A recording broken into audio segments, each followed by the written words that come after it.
Queridos, nós precisamos pensar um pouco sobre o discipulado. O discipulado não pode ser um evento na nossa igreja. O discipulado não pode ser considerado um evento na vida de nenhum crente que se preze. O discipulado precisa ser compreendido com responsabilidade. Por vezes nós temos muitas coisas que poderiam ser sacrificadas em nome de um bom discipulado. Mas, como alguém disse, na vida do cristão, quando o assunto é sacrificar alguma coisa, a primeira coisa a sacrificar é o discipulado. É a igreja. É a igreja. Haja vista o espaço que está do seu lado.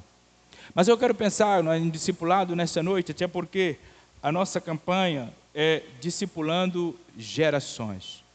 Eu quero pensar em discipular a geração como educar para a esperança. E o texto que eu vou ler está no livro de Salmo. O Salmo número 78. Eu vou ler os 8 primeiros versículos, a despeito do versículo tema ser só o 3 e o 4. Só que para nós entendermos o 3 e o 4, nós precisamos entender um contexto maior. E esse contexto fica um pouquinho mais claro nestes 8 primeiros versos. Vamos ler assim, eu vou ler na NVI 2011. Diz assim a palavra do Eterno Senhor: Povo meu, escute o meu ensino, incline os ouvidos para o que eu tenho a dizer.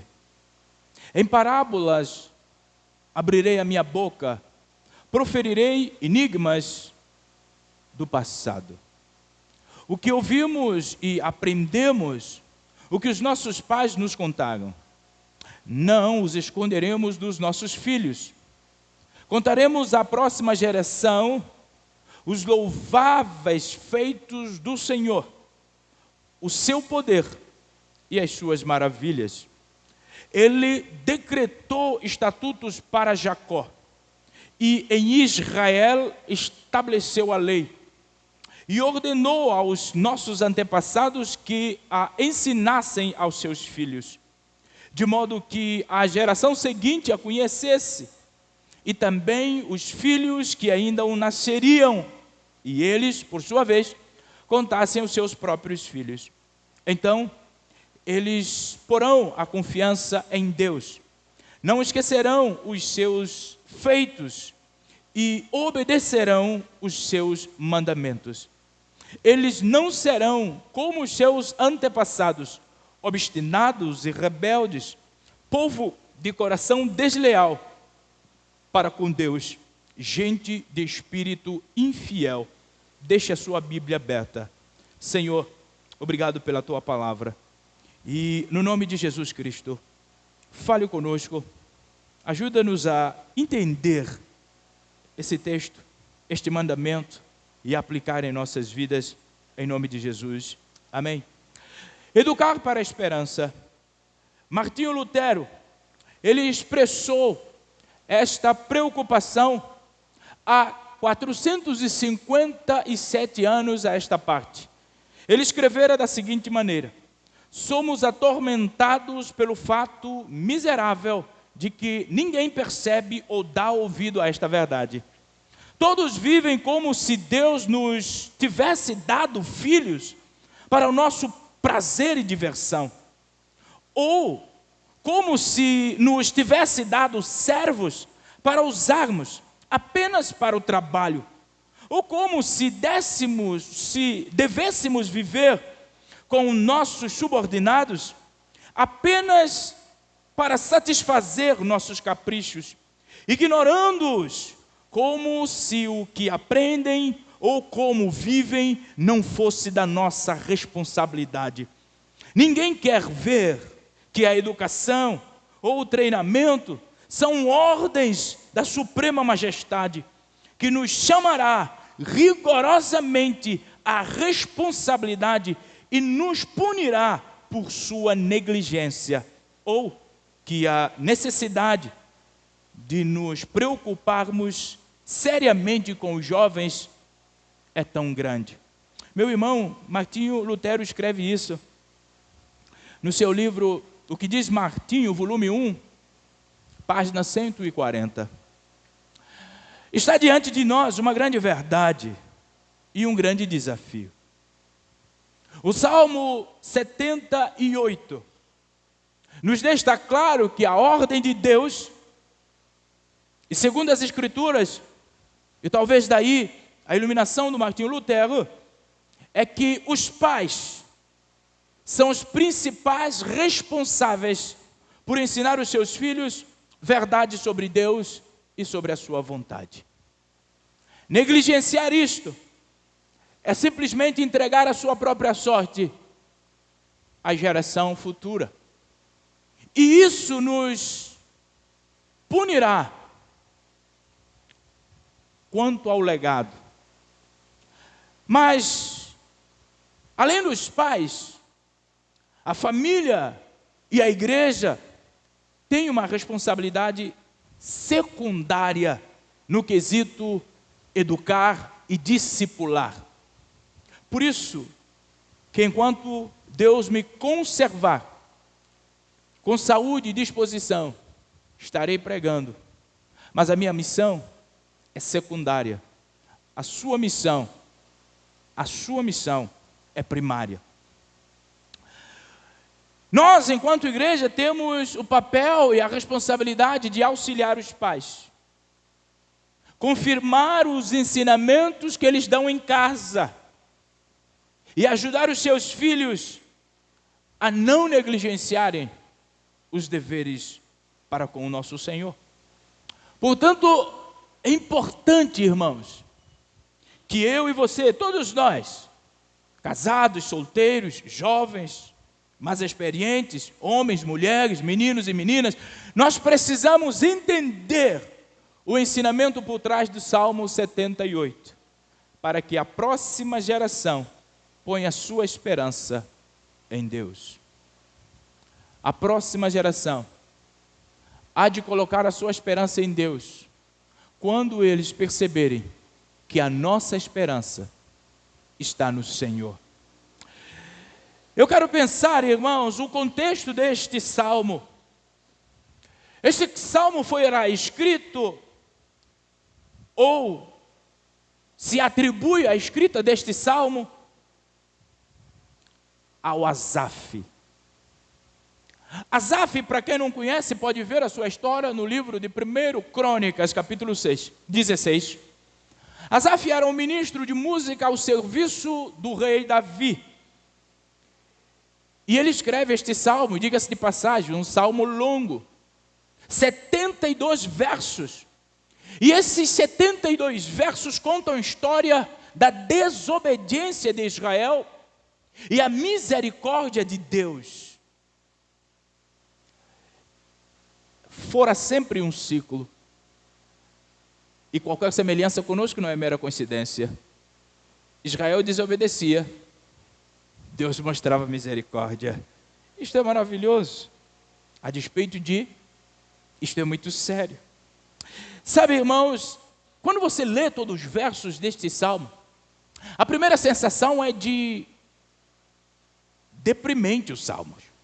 Porque mostra o quão deliberado, teimoso e rebelde é o nosso coração para com Deus.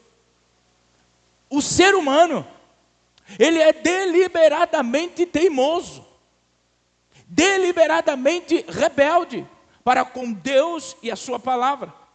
Mas só que quando você pega este salmo, além de ter essa apreciação, você vai ter uma outra que é mais inspiradora, que é exatamente a esperança que há da parte de Deus para com todos os pecadores arrependidos. A longanimidade e a graciosidade do Senhor é patente nestes salmos. E eu quero dividir este salmo, estes 8 versos, em 3 partes para a nossa meditação nesta noite. Não esquecendo que nós fomos chamados para educar para a esperança. Nós fomos chamados para discipular, para que os nossos discípulos encontrem Jesus ao final da sua vida. A primeira lição, a obra de Deus, está no versículo ou no verso 5. Quando a gente pega estes 8 versos e percebemos que Deus faz uma grande obra. Olha aqui a obra de Deus no verso 5. Ele decretou estatutos para Jacó e em Israel estabeleceu a lei e ordenou aos nossos antepassados que ensinassem aos seus filhos.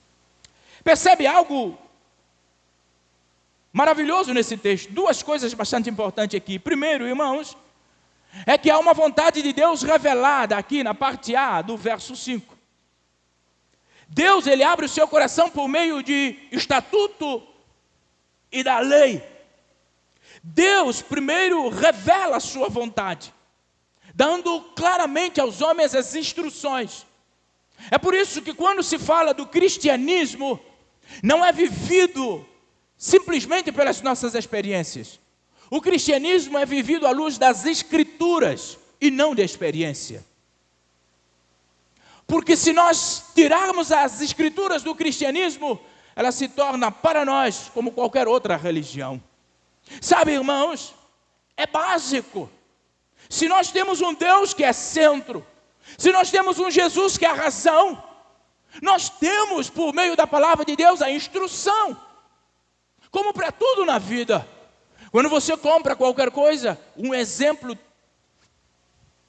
você logo tem um manual de instrução para saber como usar o aparelho, de maneira que você não estraga no primeiro dia do uso dele. Você tem um manual de instrução. Percebe que, e ainda, o vendedor diz, se você não obedecer o manual, se estragar, nós não trocamos. No manual está escrito, ligar na corrente 210 ou 110, e você vai lá 220, pá, puf, festa, fogo em casa. Aí você vai dizer o quê para o dono da loja? Ó, me troca esse negócio. Ele vai dizer, você leu o manual de instrução? Você viu qual a voltagem recomendada? Não, eu sou experiente nisso. Conheço muitas geladeiras. Tenho experiência nisso. Pois é, ele vai te dizer, fique com prejuízo, você e a sua experiência, porque não leu o manual de instrução. O cristianismo é exatamente assim. As pessoas querem tirar a Bíblia do centro e viver o cristianismo. Não existe. Não existe, meu irmão. Se nós queremos discipular e educar para a esperança, a Bíblia precisa estar no centro da nossa vida, no centro da nossa casa, no centro dos nossos relacionamentos. Porque se assim não for, nós podemos estar simplesmente educando para desespero e não para a esperança. Queridos, se Deus não falou, se Deus não instruiu, se sua bondade, sua vontade não se testificou, nós estaríamos simplesmente com muita confusão na mente quanto ao sentido da vida. Mas graças ao Senhor que em sua misericórdia Ele falou, Ele instituiu, Ele revelou o que era necessário para que nós vivêssemos uma vida aprovada por Ele. Por isso escreva no seu coração nesta noite, as pessoas que não se orientam pela palavra de Deus, pelos testemunhos de Deus nas Escrituras, não podem saber o que é bom para si, muito menos para o seu filho. Sabe, irmãos, as pessoas até podem ter opinião, e isso não é pecado, ter opiniões. Mas a grande verdade, quando se pensa em discipulado e a educação para a esperança, todas as opiniões se tornam inúteis quando o pano de fundo não é as Escrituras.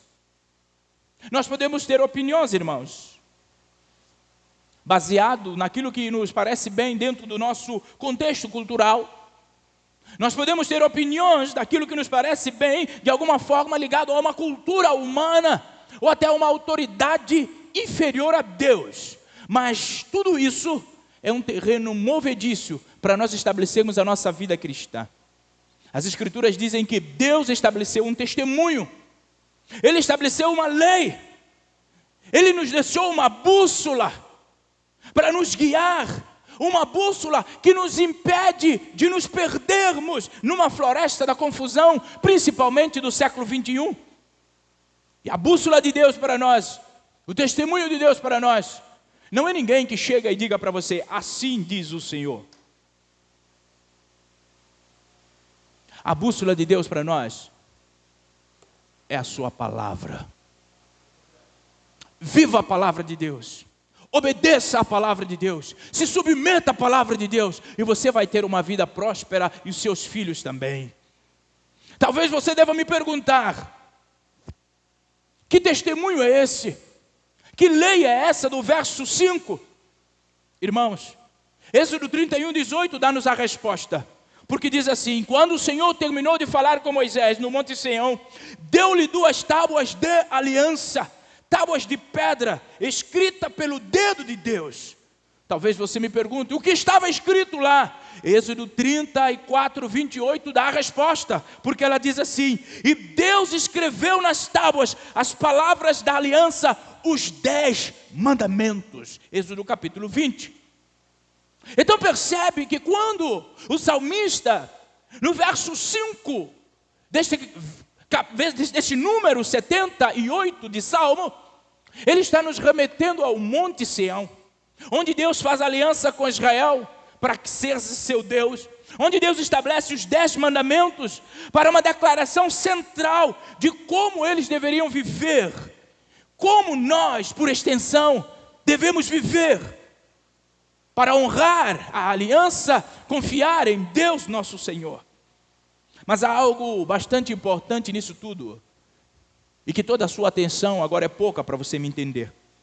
Queridos, há algo crucial a nós observarmos aqui, no Gênesis capítulo 20, ou Êxodo capítulo 20 e o verso 2.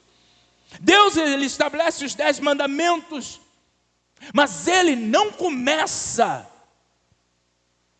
com mandamentos. Ele começa com princípio. É isso que a nossa igreja, quando eu falo a nossa, eu falo a igreja do século 21, está precisando aprender. O reino de Deus funciona com princípios e não com mandamentos e regras. Percebe aqui algo bastante importante? Deus, ele inicia no versículo 2 do capítulo 20 de Êxodo dizendo: eu sou o Senhor teu Deus, que te tirei da terra do Egito, das casas de escravidão. Meu irmão, percebe que as tábuas da aliança, os 10 mandamentos que as pessoas gostam de falar, elas não começam com o mandamento, mas elas começam simplesmente, irmãos, com um testemunho da graça de Deus sobre a vida daqueles que Ele escolheu para ser seu povo. Ele não começa com exigências, ele começa com graça. E talvez por isso alguns irmãos não entendem que os 10 mandamentos não são sinônimos para nós vivermos hoje a nossa vida, mas é a graça de Deus, porque ele abre o pressuposto dos 10 mandamentos, mostrando a graça, que é isso que salva o ser humano, e não seus méritos. Meu irmão, Deus está começando a dizer para o povo: a minha mão está estendida, eu sou o seu Senhor, salvei-lhe da escravidão, e agora, por ter salvo, eu vou te dar algumas instruções. Ele continua escrevendo, mas eu não vou falar hoje sobre os 10 mandamentos, só para que os irmãos atentam o que Asaf está escrevendo aqui.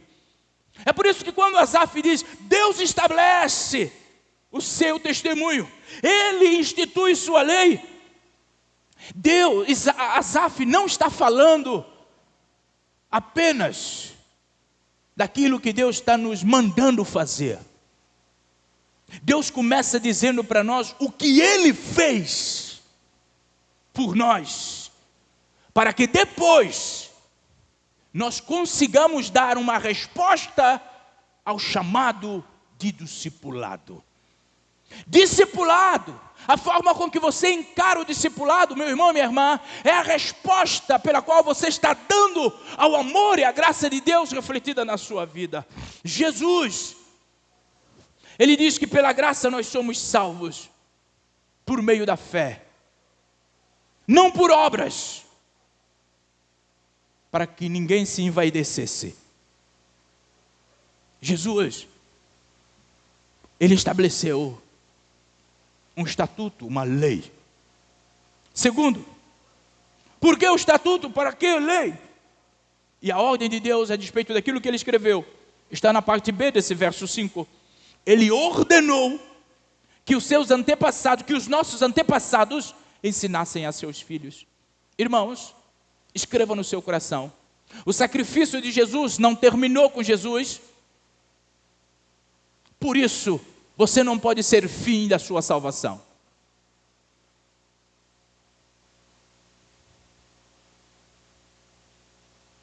Deus, Ele não apenas estabeleceu um testemunho, mas Ele também ordenou que nós ensinássemos aos filhos. Sabe o que isso significa, irmãos?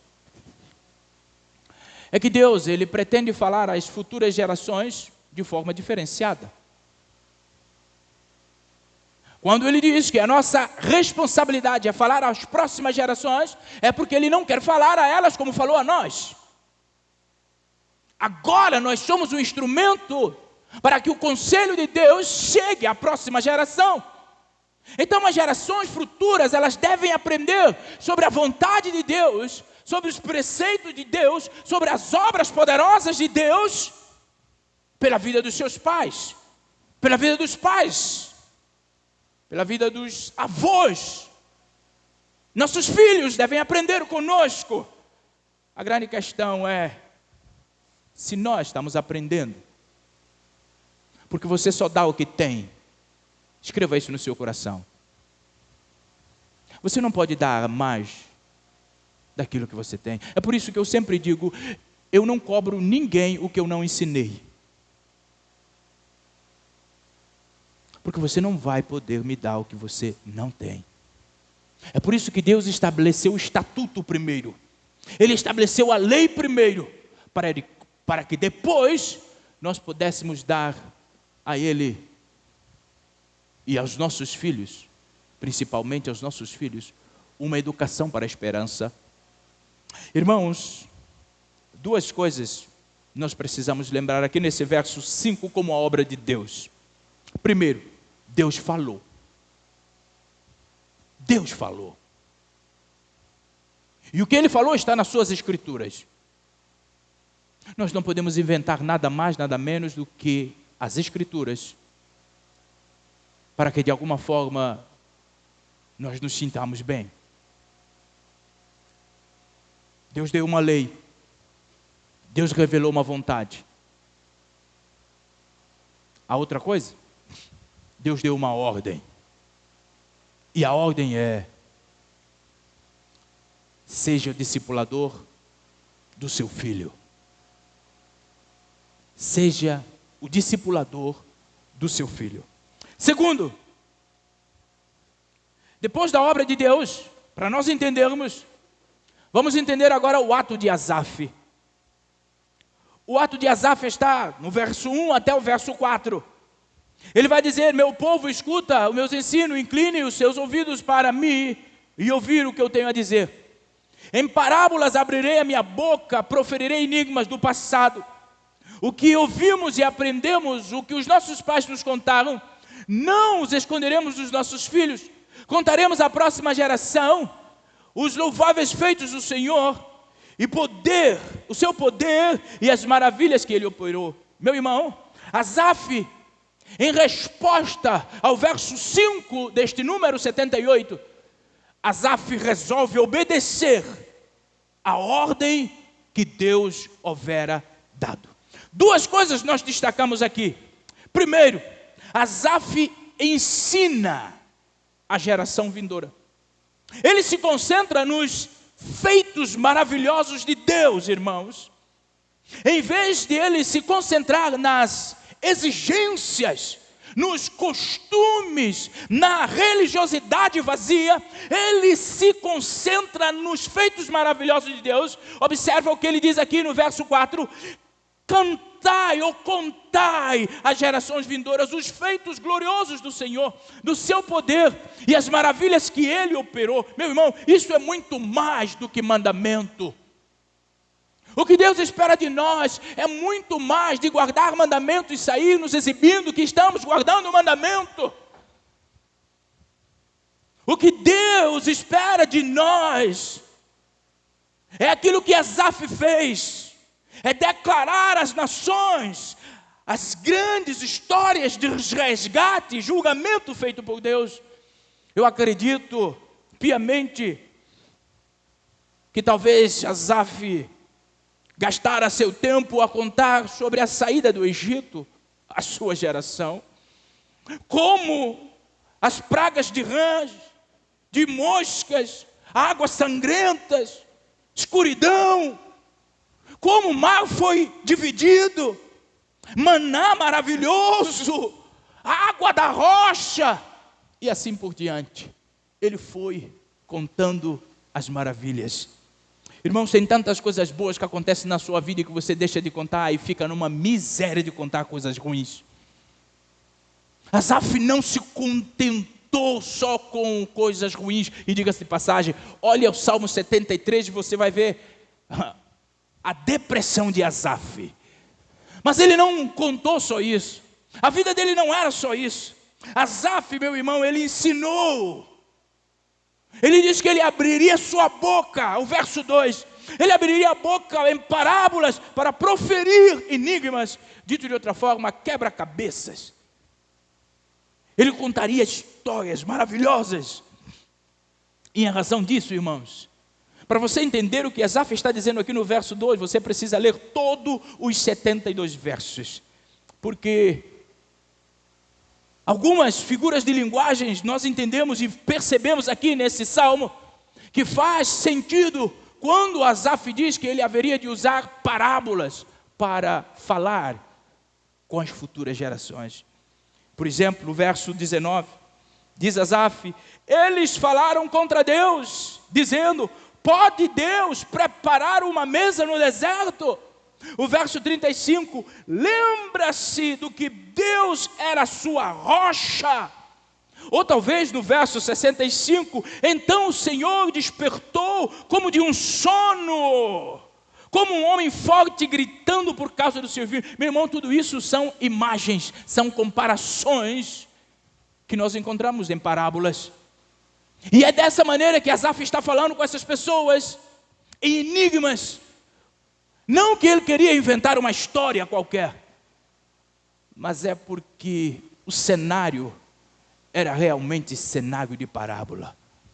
Uma deliberada desobediência da parte de Israel para com Deus, uma constante, e uma graciosidade de misericórdia de Deus para com Israel.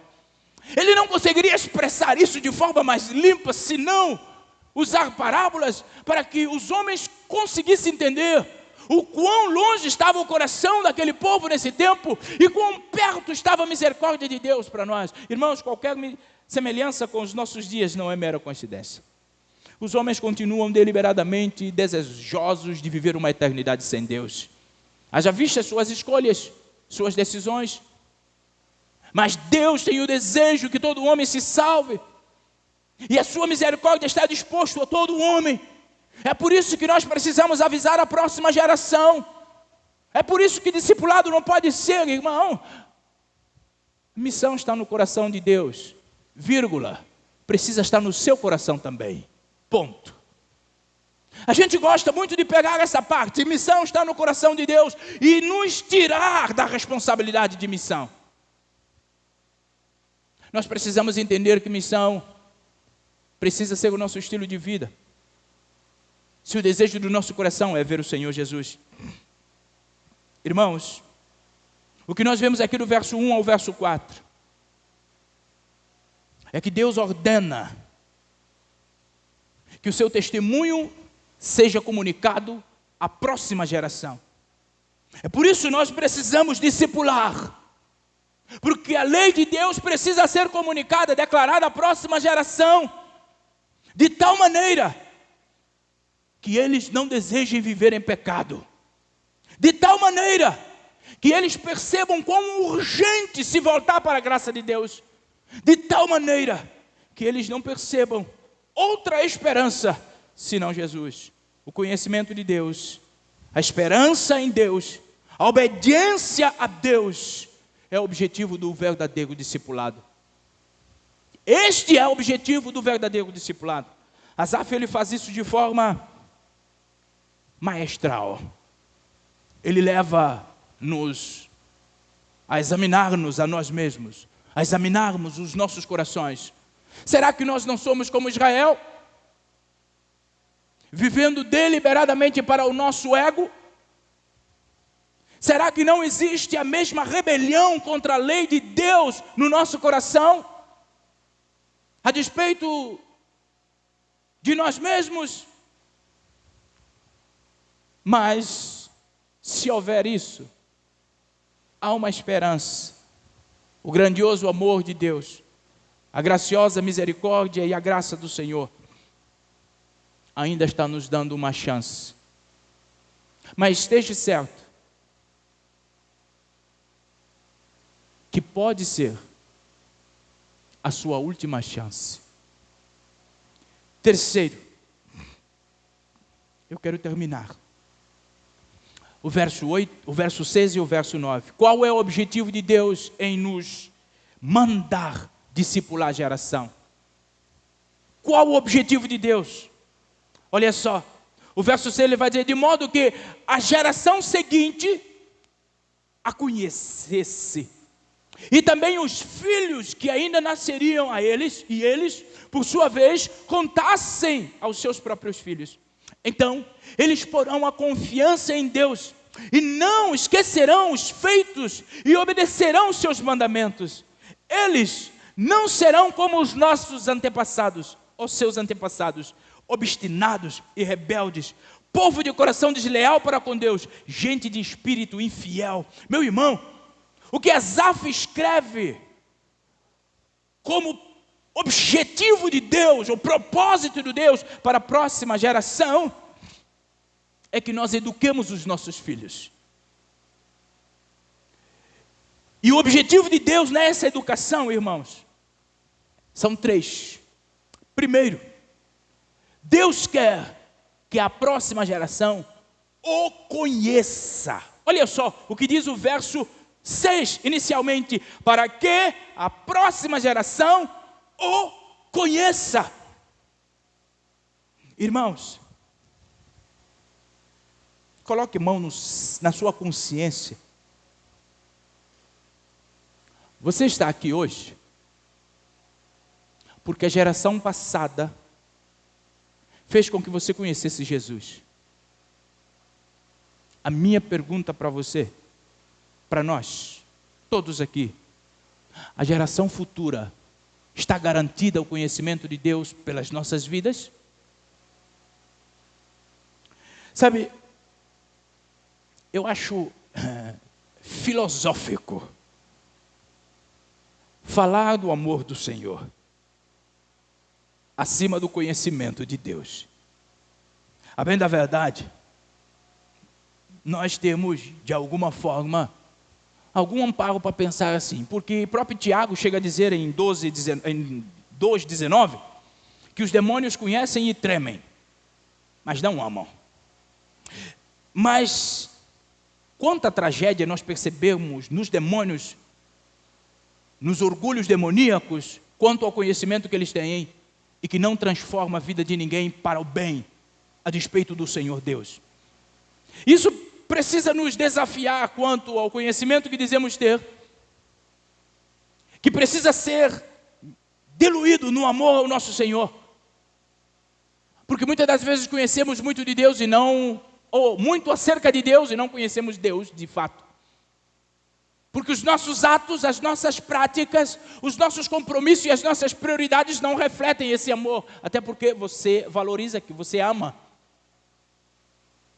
Então, se eu negligencio o discipulado, sendo uma ordem do meu Deus, eu estou lhe amando pouco. Eu estou lhe amando muito pouco. Então, meu irmão, mas eu preciso conhecer esse Deus para amá-lo. Então, conhecimento e amor precisam andar junto. É por isso que, para um pregador, o fogo precisa estar no coração e na mente. Nós não precisamos de teólogo só da mente, mas o coração precisa ser transformado por aquilo que está na mente. É por isso que nós não podemos cessar de orar, para que Deus nos dê pessoas de conhecimento e de fervor no coração. Porque não adianta ter muito fervor no coração e pouco conhecimento, porque nós vamos cair no outro perigo de heresia também. Ou como muita sabedoria e pouco fervor, nós vamos cair num outro lado do perigo também. Irmãos, nós precisamos conhecer a Deus de vida realizada nas suas Escrituras, para que assim comecemos a amá-lo de verdade. Eu não estou falando de um amor artificial, é um amor que talvez você aprendeu na sua experiência social. Eu estou falando de um amor que excede ao seu entendimento. Eu estou falando de um amor que Deus produz dentro de cada um de nós. Até porque o fruto do Espírito primeiro é amor. É Ele que produz isso dentro de nós. Então repare, irmãos, a primeira tarefa na educação dos filhos para a esperança é transmitir o conhecimento genuíno e transformador da lei de Deus em nossas vidas. Isso não pode suscitar orgulho no nosso coração, de dizer, olha como eu sei tanto. Olha como eu sei tanto. Isso precisa dizer para nós, olha como eu estou perdido. Quanto mais conhecimento de Deus, mais humilhado o camarada se torna. Já diria o pastor Jonas Madureira, sabe, a primeira coisa que o desejo de Deus para a nossa geração e a próxima é que conheçamos a Deus. Mas não do senso comum. De uma vida à luz das Escrituras. Segunda coisa que nós vimos aqui no versículo 6, continuando, é para que a próxima geração depositasse sua esperança em Deus. Perceba, meu irmão, que o objetivo da educação, do discipulado, para as crianças, para os jovens, para os adultos, porque por vezes quando a gente pensa em discipulado, a gente pensa que é só novos convertidos, ou é só criança, ou é só adolescente. Não. Todos nós aqui precisamos do discipulado. Essa aqui é a bem da verdade.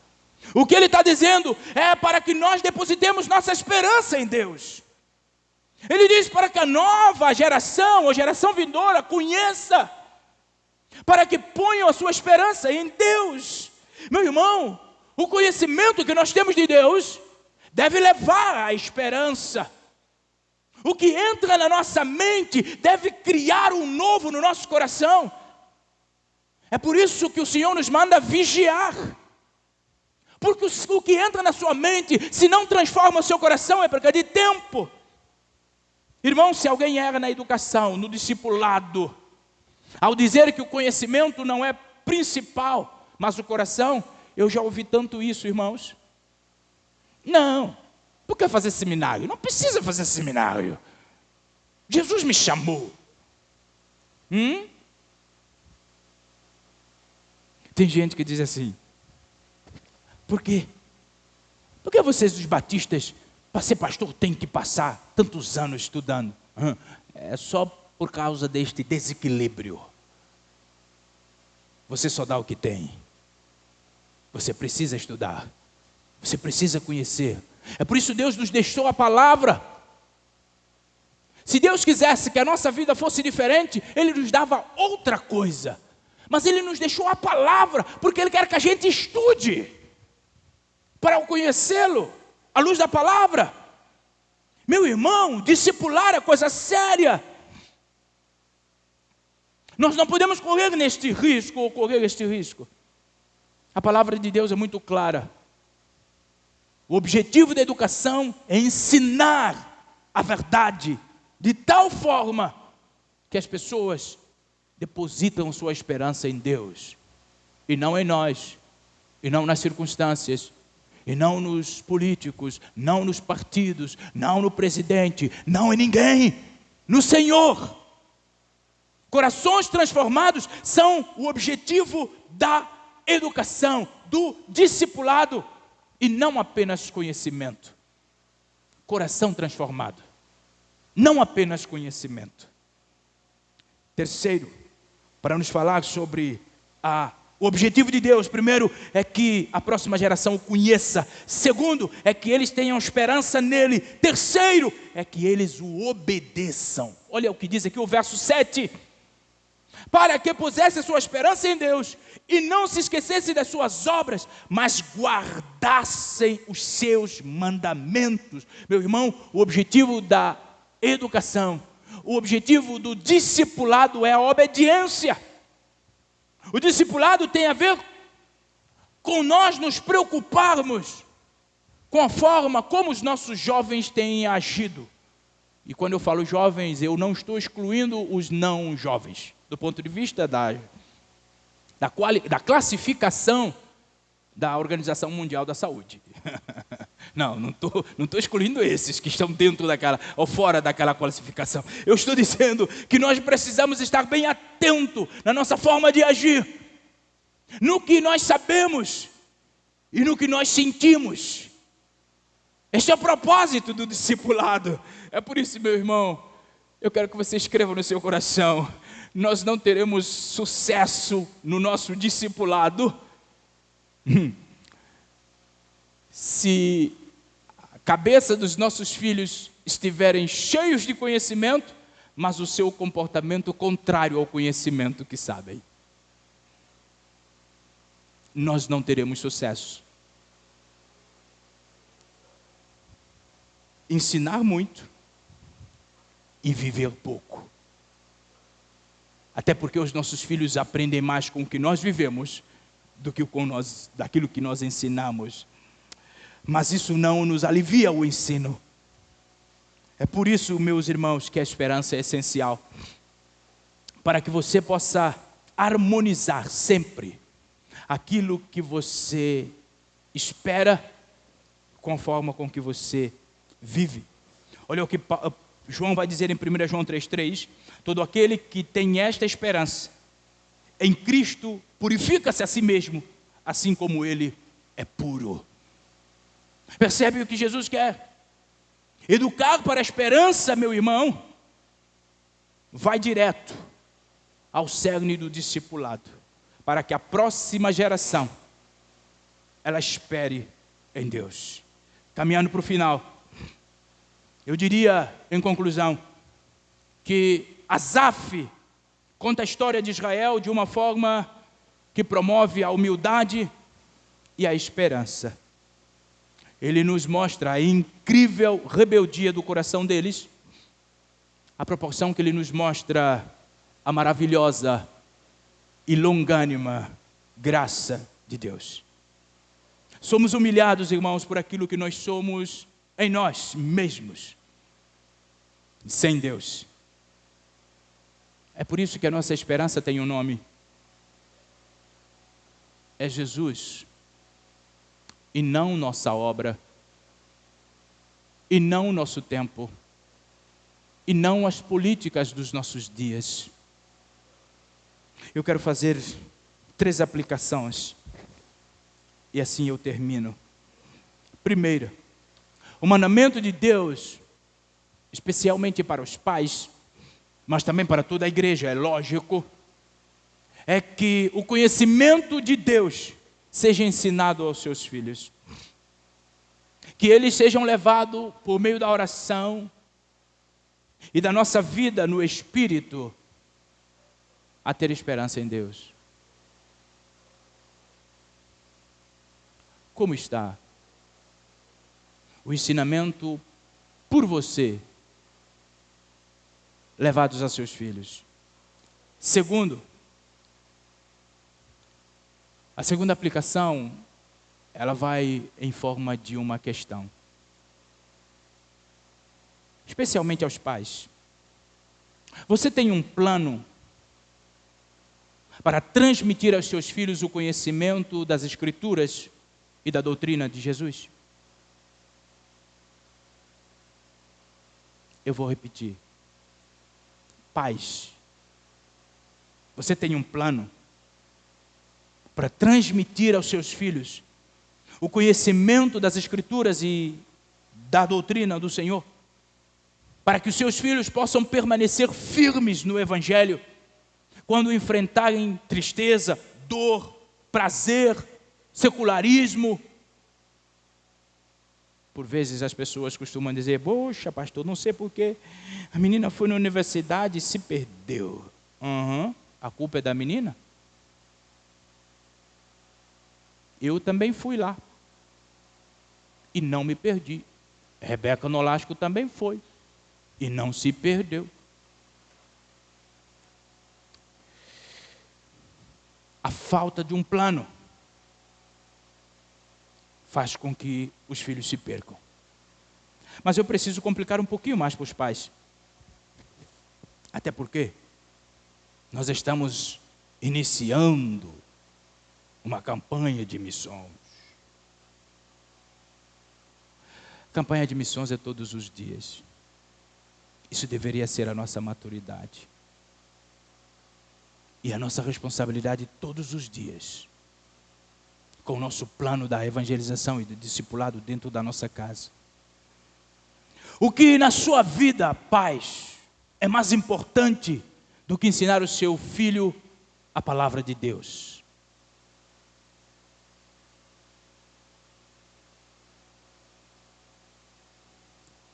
Talvez você me diga: ah, pastor, eu sou muito ocupado para isso. Muita coisa, meu dia é tenso demais, o senhor não tem ideia, o senhor não faz ideia. Eu até faço. Mas eu te imploro nessa noite, repense as suas prioridades.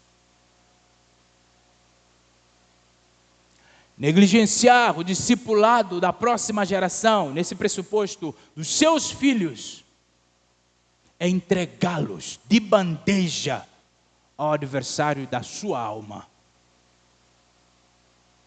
Se seus filhos não tiverem fundamentos, o primeiro vento arrasta-os para longe. Eu estou falando de filho, eu posso falar de pai e de mãe também. Queridos, este é o mandamento de Deus,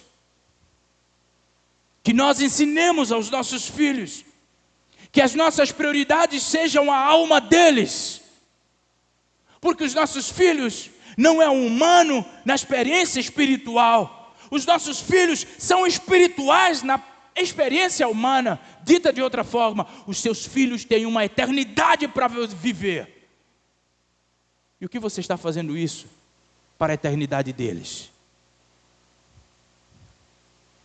Qual é o seu investimento para a eternidade do seu filho? Ele é a próxima geração sua.